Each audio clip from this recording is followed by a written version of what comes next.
My today's topic is the continuation of my previous section. Actually जो कि मैंने previous section में आपको पढ़ाया था साइबर स्पेस के बारे में, सारे साइबर क्राइम से रिलेटेड, तो मैंने आपको ऑलरेडी पढ़ा चुकी हूँ। Cyber space, cyber crime and cyber security की सारी बेसिक थिंग। लेकिन द मोस्ट इंपॉर्टेंट थिंग कि आपके सिस्टम में जाकर हैकिंग की प्रोसेस हो रही है, तो सिस्टम में आखिर ऐसा क्या होता है। एक्चुअली जो ट्विटर का अकाउंट जो मैंने बताया था कि ये हैकिंग जो हुआ है, तो उसमें कल ही के न्यूज़पेपर में आया था कि वो स्पीयर फिशिंग के थ्रू हैकिंग हुआ था। तो everything we are going to discuss in that lecture. Actually जो स्पीयर फिशिंग है और बहुत सारे फिशिंग के मेथड होते हैं, मालवेयर्स होते हैं, we are going to discuss in that actually. So let's begin our topic with malware. First, introduction. Malware is the malicious software that gets installed in your device and perform unwanted tasks. Actually malware एक तरह की problem है. Problem means that जैसे कि आप लोग जब बीमार पड़ते हो तो उसमें जैसे मलेरिया ही हो जाना, तो मलेरिया एक तरह का वायरस है, तो सेम थिंग मालवेयर एक तरह का प्रॉब्लम है सिस्टम के लिए. जब भी वो कंप्यूटर में इंस्टॉल्ड हो जाएगा तो वो आपके लिए प्रॉब्लम ही क्रिएट करेगा और ये अनवांटेड टास्क करेगा. जैसे कि आपकी डाइजेस्टिव सिस्टम को ख़राब करना ये अनवांटेड टास्क है जब आपकी बॉडी में वायरस पहुंच जाए. उसी तरह से जब भी मालवेयर अगर सिस्टम में चला जाए तो वो अनवांटेड काम करेगा और जिससे सिस्टम को प्रॉब्लम होगी. And the second point is mainly design to transmit information about your web browsing happy to the third party. Actually ये इसलिए डिज़ाइन किया जाता है जैसे कि आप जो भी इंटरनेट पे वेब पे सर्च करते हो उसको उसका सारा इन्फॉर्मेशन ये थर्ड पार्टी को देता है. मतलब आपके सारे पर्सनल डेटा किसी थर्ड पार्टी तक पहुंचाए जाते हैं. Types of malware. First viruses, second Trojan horse, third spyware, fourth adware and fifth worms. Actually जैसे हमारी बॉडी में प्रॉब्लम होती है, कोई डिसीज़ होते हैं, तो ये ज़रूरी नहीं है कि आपको मलेरिया ही हो या किसी वायरस के ही थ्रू हो. मीन्स आपकी बीमारी बैक्टीरिया के थ्रू हो सकती है, फंगी के थ्रू हो सकती है, मतलब बहुत सारे डिसीजेस हो सकती है आपकी बॉडी में डिफरेंट रीज़न के कारण. तो मालवेयर आपका एक तरह का डिसीज़ है और viruses, Trojan horse, spyware, adware, worms ये आपकी एक तरह से डिफरेंट टाइप है आपके सिस्टम के ख़राब होने का. तो आप समझ सकते हैं. अब हम लोग नेक्स्ट डील करते हैं. फर्स्ट है viruses. Software that replicate itself and spread by damaging and deleting the file. Viruses ऐसा चीज़ होता है जो मतलब अगर सिस्टम में पहुंच जाए तो वो रेप्लिकेट कर सकता है, मतलब खुद को ना बहुत मल्टीप्लाई कर सकता है, मतलब 1 से 2, 2 से 4, इस तरह से तुरंत बढ़ता है और तुरंत डिलीट करना. वायरसेस फाइल्स को आपको खा जाता है, मतलब कि वो ख़त्म करते जाता है. Second, virus enter your device via attached images. वो इमेजेस से आ सकता है, जैसे कि आपने डाउनलोड कोई किसी फाइल से किया तो हो सकता है कि उससे उसके थ्रू आ रहा हो. कभी पेन ड्राइव आपने इंसर्ट किया किसी दूसरे का, उसमें वायरस था तो आपके सिस्टम में आने का डर होता है. Greetings, audio, video files download etcetera. Means किसी भी थ्रू, किसी भी इन्फेक्टेड फाइल्स के थ्रू आपके सिस्टम में आने का खतरा होता है और ये अपने आप को तुरंत रेप्लिकेट करता है, मीन्स तुरंत बढ़ाता है, तो जिससे आपका सबसे ज़्यादा डैमेज होने का खतरा बना रहता है. Second, Trojan horse. A Trojan horse is a program containing malicious and harmful code. Actually ये क्या होता है, जैसे कि आप जो फेसबुक चलाते हो वो भी पूरा प्रोग्रामिंग किया हुआ सॉफ्टवेयर है. प्रोग्राम लिखा हुआ तभी आप फेसबुक में हर एक स्टेप कर पा रहे हो. तो ये क्या करता है, एक हार्मफुल कोड है. और प्रोग्राम किससे लिखाता है, कोड के थ्रू. तो कोड के थ्रू लिखाता है, ये कोड को ही चेंज कर देता है, कोड को ही ख़राब करता है. तो इससे आपका क्या होता है, पूरा जो भी आप प्रोग्राम, जो भी आप सॉफ्टवेयर चला रहे हो उसको करप्ट करना शुरू करता है. आपका पर्सनल इन्फॉर्मेशन दूसरी जगह पहुंचाता है. ये प्रोग्रामिंग में घुसता है डायरेक्टली. सो ये बहुत ज़्यादा डेंजरस है. Entering a computer, it performs various task like corrupting files and sending out the personal information. ये क्या करता है, ये भी करप्ट करता है फाइल्स को, सेंड आपकी पर्सनल इन्फॉर्मेशन को बाहर भेजता है. मतलब सबका, जैसे कोई भी आपका डिसीज़ है, आपका मेन काम है कि आपको बीमार ही करना है, तो ये भी आपका सिस्टम को ख़राब ही करेगा, लेकिन डिफरेंट वे में करता है. ये प्रोग्राम में था और वायरस अपने किसी चीज़ के साथ अटैच होकर आता है. दोनों में बस डिफरेंस इतना ही है. नेक्स्ट थिंग इज स्पाईवेयर और एडवेयर. एक्चुअली ये सिस्टम में देख सकते हैं, जब भी स्पाईवेयर जैसा कुछ आता है तो वार्निंग स्पाईवेयर फाउंड. अगर आप एंटीवायरस डाउनलोड करते हैं तो एक्चुअली ये कैसे आता है सिस्टम में, आपने कभी देखा होगा ध्यान से कि कभी कभी आपके सिस्टम में आता है कॉन्ग्रेचुलेशन, आप ये जीत गए हैं, वो जीत गए हैं, एप्पल जीत गए, आप आईपैड जीत गए. तो लेकिन ये सिर्फ फेक है. आप उस पर क्लिक करते हो, आपका डेटा अंदर से दूसरे सिस्टम में थर्ड पार्टी में जाना शुरू कर देता है. ये स्पाईवेयर है और एडवेयर है. नेक्स्ट थिंग आपका बचा वॉर्म. तो वर्म भी बिल्कुल वैसा ही है जिस तरह का वायरस था। जैसे मैंने आपको बताया था कि ये सेल्फ रेप्लिकेटिंग है, ये भी सेल्फ रेप्लिकेटिंग है और ये भी मतलब डिस्ट्रक्ट करना कंप्यूटर को शुरू करता है, ये आपके फाइल्स को अंदर ही अंदर खाना ये भी शुरू कर देता है। मतलब सेम तरह से, बस डिफरेंट टाइप का है। तो अब नेक्स्ट थिंग हम ये देखते हैं कि फिशिंग क्या है। मैंने जैसे कहा आपको, ट्विटर में जो हैकिंग हुआ था वो फिशिंग के थ्रू हुआ था। तो अब हम फिशिंग देखेंगे, उसके बाद फिशिंग के टाइप्स देखेंगे। फिशिंग क्या होती है एक्चुअली, मैंने क्या कहा कि जितने भी आपके मैंने वायरसेस पढ़ाए, मालवेयर्स पढ़ाए, उसका मेन काम क्या होता है, आपकी इन्फॉर्मेशन को थर्ड पार्टी तक पहुंचाता है। तो इससे थर्ड पार्टी तक पहुंचाने से क्या फ़ायदा होता है, जैसे कि आपका कुछ हैबिट है, जैसे आप इंजीनियर हो, आप जॉब चाहिए, तो वो क्या करेगा, आपको जॉब रिलेटेड ईमेल भेजेगा, जॉब रिलेटेड एसएमएस भेजेगा, जिससे आप उस पर इंस्टेंटली क्लिक करो।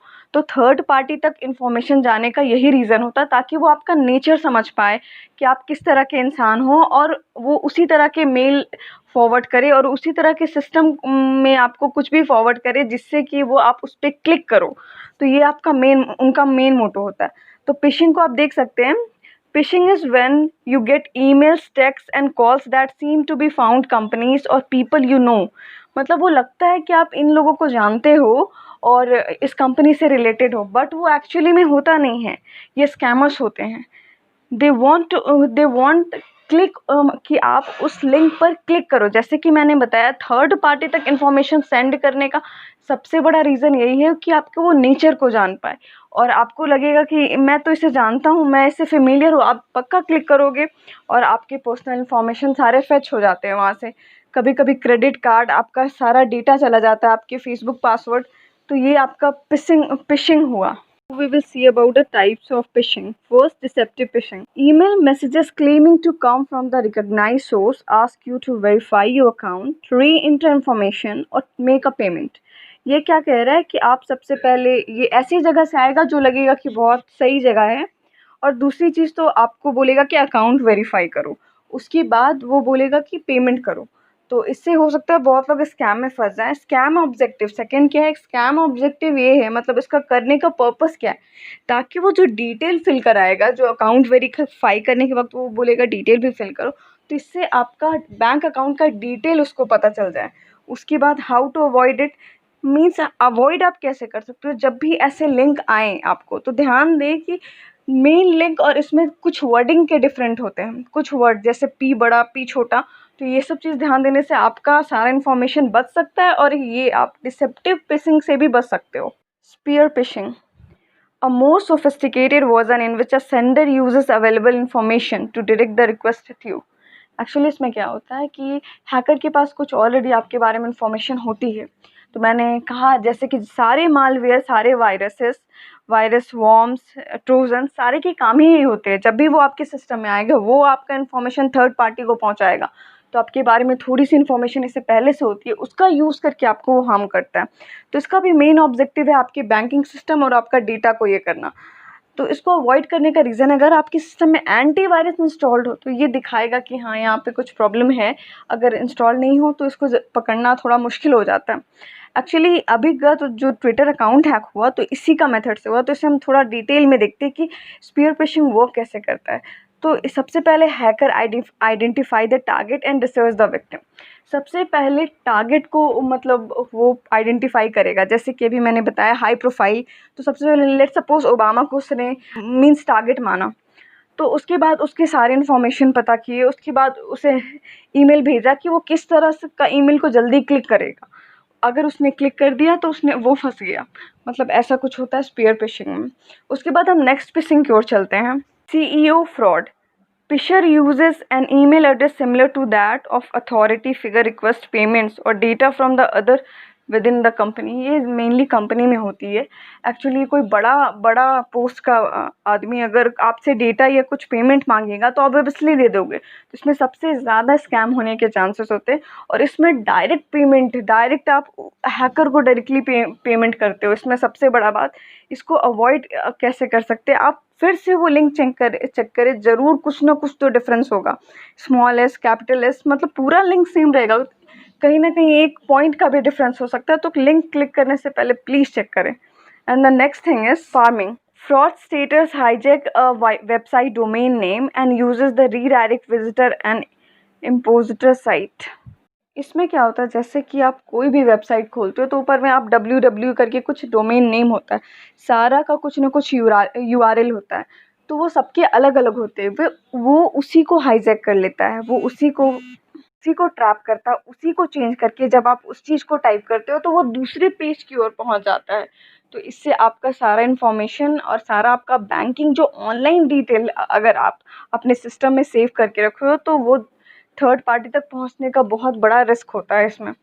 How to avoid, check the URL, ऊपर का जो डोमेन है वो सही से चेक करें। अगर आपने जो साइट खोला है उसका URL नहीं है तो तुरंत उसे बंद करें। Next is Dropbox fishing. इसमें क्या होता है कि आपको मैसेज आएगा कि आपकी डॉक्यूमेंट को सिक्योर करने के लिए ये है, तो आप उस पर क्लिक करोगे और वो आपके सिस्टम में एक तरह से मालवेयर घुस जाएगा और फिर से आपको पेमेंट के लिए बोला जाएगा। तो ये सब जो होता है आप 2 बार वेरीफाई कीजिए, URL चेक कीजिए बार बार। ये सारे जितने भी फिशिंग फ्रॉड है लिंक से रिलेटेड है, लिंक को देखना सबसे ज़्यादा ज़रूरत है। फिशिंग तो हमने कंप्लीट कर लिया, उसके टाइप्स भी कंप्लीट कर लिए, अब हम लोग रैनसमवेयर की ओर बढ़ते हैं। तो क्या होता है, कभी कभी कोई मालवेयर ऐसा आपके सिस्टम में घुस जाएगा कि वो आपके फाइल को ले लेगा, मतलब वो अपने अंडर में कि आप उसे खोल नहीं पाओगे। आपके इस डिवाइस में है तो लेकिन एक्सेस नहीं कर पाओगे। वो बोलेगा कि पहले आप इतने पैसे दीजिए फिर मैं आपकी फ़ाइल को एक्सेस करने लायक छोड़ूंगा। जैसे कि इस डायग्राम में अच्छे से देख सकते हैं, system infected, data lock, payment demanded. Means आपका सिस्टम में मालवेयर को छोड़ा गया है, डेटा लॉक्ड हो गया है, अब आप पेमेंट दीजिएगा तभी ये जाकर खुलेगा। तो मैंने बताया था कल के लेक्चर में, कैलिफोर्निया यूनिवर्सिटी में क्या हुआ था आपका कि $1 मिलियन का आपका रैंसम मांगा गया था कि आप इतने पैसे पेमेंट करो तब मैं आपकी डेटा को छोड़ूंगा। तो मतलब आप समझ रहे ये किस तरह का है, इसमें आपके पैसे की डिमांड होती है तभी आपका ये ठीक होगा। तो इसके लिए आप बचे कैसे, तो अपडेट्स करते रहे, क्योंकि सिस्टम में हमेशा क्या होता है कि जब भी कोई सिस्टम अपडेट लाता है तो नया सिक्योरिटी फंक्शन ऐड करता है, नया नया अपने फीचर्स को अप्रूव करता है, तो इसीलिए अपडेट ज़रूरी होता है। एंटीवायरस तो समझ ही रहे, वायरस से प्रोटेक्ट करेगा। एंड थर्ड है बैकअप्स। कभी कभी कुछ ऐसे फाइल होते हैं, अगर आप उसका बैकअप है तो आपका अगर वो चला भी गया तो आपके पास है तो आपको देने की ज़रूरत नहीं होगी पैसे, आप अपना यूज़ कीजिए। तो बैकअप रखना भी बहुत अच्छी बात होती है। तो यहाँ पे हम लोग का रैंसम ख़त्म होता है। मैंने ऑलरेडी फिशिंग पढ़ा दिया, रैंसम ख़त्म होता है। अब कुछ न्यू टॉपिक्स को देखते हैं। अभी तक हम लोगों ने सारे कंप्यूटर से रिलेटेड मालवेयर्स को देखे थे, अब हम कुछ एंड्रॉयड रिलेटेड मालवेयर्स को देखते हैं। एक्चुअली जो ब्लैक रॉक, अभी आपने करंट न्यूज़ में सुना होगा कि SBI ने हमें अलर्ट जारी किया कि ब्लैक रॉक हमारे फ़ोन के सारे क्रेडिट डिटेल्स को ले लेता है।